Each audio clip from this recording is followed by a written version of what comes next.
കടവല്ലൂർ ശ്രീരാമസ്വാമി ക്ഷേത്രത്തിൽ ഭീമ ഏകാദശി ആഘോഷിച്ചു.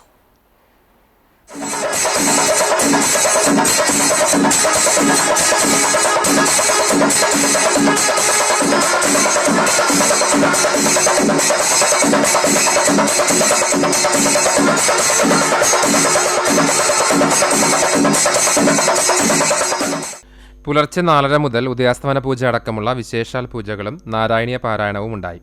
രാവിലെ 7:30-ക്കുള്ള ശീവേലി എഴുന്നള്ളിപ്പിന് തേരോഴി രാമക്കുറുപ്പ്, കടവല്ലൂർ മോഹനൻ മാരാർ, കക്കാട് രാജപ്പൻ മാരാർ തുടങ്ങിയവരുടെ നേതൃത്വത്തിലുള്ള മേളം അരങ്ങേറി.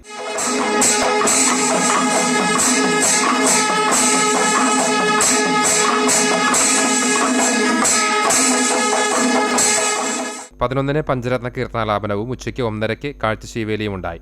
3 ആനകളുടെ അകമ്പടിയോടെ ചെർപ്പളശ്ശേരി ശിവൻ, കരിയന്നൂർ നാരായണ നമ്പൂതിരി എന്നിവർ നേതൃത്വം നൽകുന്ന പഞ്ചവാദ്യം അകമ്പടിയായി. വൈകിട്ട് 6:30-ക്ക് കടവല്ലൂർ ഗോപാലകൃഷ്ണനും സംഘവും അവതരിപ്പിച്ച പഞ്ചമതല കേളിയും, രാത്രി 7:30-ക്ക് ഏകാദശി വിളക്കെഴുന്നള്ളിപ്പും ഗുരുവായൂർ കൃഷ്ണപ്രസാദ് അവതരിപ്പിച്ച തായമ്പകയുമുണ്ടായി. കൊമ്പുപറ്റ്, കുഴൽപ്പറ്റ് രാത്രി 8:30-ക്ക് വള്ളുവനാട് ഫോക്ക് അക്കാദമിയും കൂറ്റനാട് പുനർജനി എന്നിവർ അവതരിപ്പിച്ച നാടൻ പാട്ടും നടന്നു. വെള്ളിയാഴ്ച പുലർച്ചെ 1 മണിക്ക് പഞ്ചവാദ്യത്തോടെ എഴുന്നള്ളിപ്പും 2 മണിക്ക് മേളവും, വൈകിട്ട് ദേശത്തിന്റെ ഉത്സവമായ ദ്വാദശി വേല, പറച്ചിരിക്കാവ്, ചീരംകുറ്റിഞ്ഞാലിൽ, തെക്കൂട്ട് വളപ്പിൽ എന്നീ പൂർവിക സ്ഥാനങ്ങളിൽ നിന്ന് ആരംഭിക്കുന്ന വേലവരവ് എന്നിവ ക്ഷേത്രസന്നിധിയിലെത്തി വണങ്ങിയ ശേഷം തൊട്ടടുത്ത പാടശേഖരത്തിലെ വേലക്കണ്ടത്തിലെത്തും. പ്രാദേശിക കമ്മിറ്റികളുടെ ശിങ്കാരിമേളം, തെയ്യം, തിറ, കരിങ്കാളി, നാഗസ്വരം, ബാൻഡ് വാദ്യം, പ്രാചീന കലാരൂപങ്ങൾ തുടങ്ങിയവ അണിനിരക്കും.